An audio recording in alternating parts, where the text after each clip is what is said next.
Welcome to DR focus. ఈరోజు మనం కొన్ని ఇంగ్లీష్ వాక్యాల గురించి నేర్చుకుందాం. Go fast.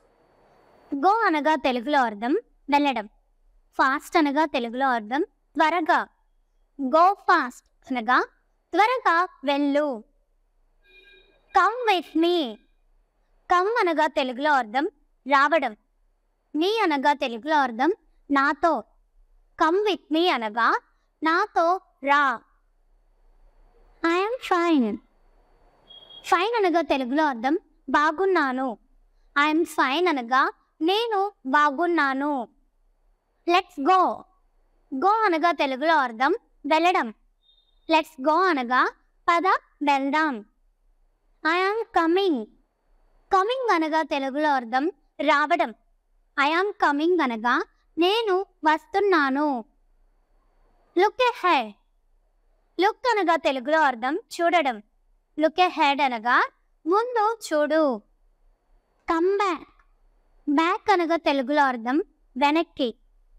కమ్ బ్యాక్ అనగా వెనక్కి రా. Join us. జాయిన్ అనగా తెలుగులో అర్థం కలవడం. అస్ అనగా తెలుగులో అర్థం మాతో. జాయిన్ అస్ అనగా మాతో కలవండి. Go there.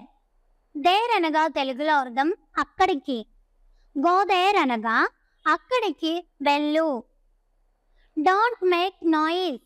నాయిస్ అనగా తెలుగులో అర్థం సౌండ్ అల్లరి. డోంట్ మేక్ నాయిస్ అనగా అల్లరి చేయకు. Give it me. గివ్ అనగా తెలుగులో అర్థం ఇవ్వడం. మీ అనగా తెలుగులో అర్థం నాకు. గివ్ ఇట్ మీ అనగా అది నాకు ఇవ్వు. Not now. నౌ అనగా తెలుగులో అర్థం ఇప్పుడు. నాట్ నౌ అనగా ఇప్పుడు కాదు. What again. అగైన్ అనగా తెలుగులో అర్థం మళ్ళీ. వాట్ అనగా తెలుగులో అర్థం ఏంటి. వాట్ అగైన్ అనగా మళ్ళీ ఏంటి. Drink milk. డ్రింక్ అనగా తెలుగులో అర్థం తాగడం. మిల్క్ అనగా తెలుగులో అర్థం పాలు. డ్రింక్ మిల్క్ అనగా పాలు తాగు. Right on the slate. Slate అనగా తెలుగులో అర్థం పలక. రైట్ అనగా తెలుగులో అర్థం రాయడం. రైట్ ఆన్ ద స్లేట్ అనగా పలక మీద రాయి. Come I will give you a bath. Come I will give you a bath.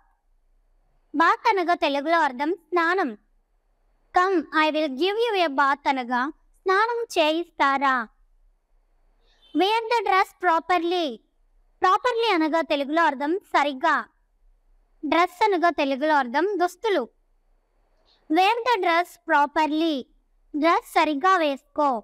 ఈ వీడియో కనుక మీకు నచ్చినట్లయితే లైక్ చేయండి. మరికొన్ని ఇంగ్లీష్ టాపిక్ కోసం అంటే మన ఛానల్ని సబ్స్క్రైబ్ చేసుకోండి.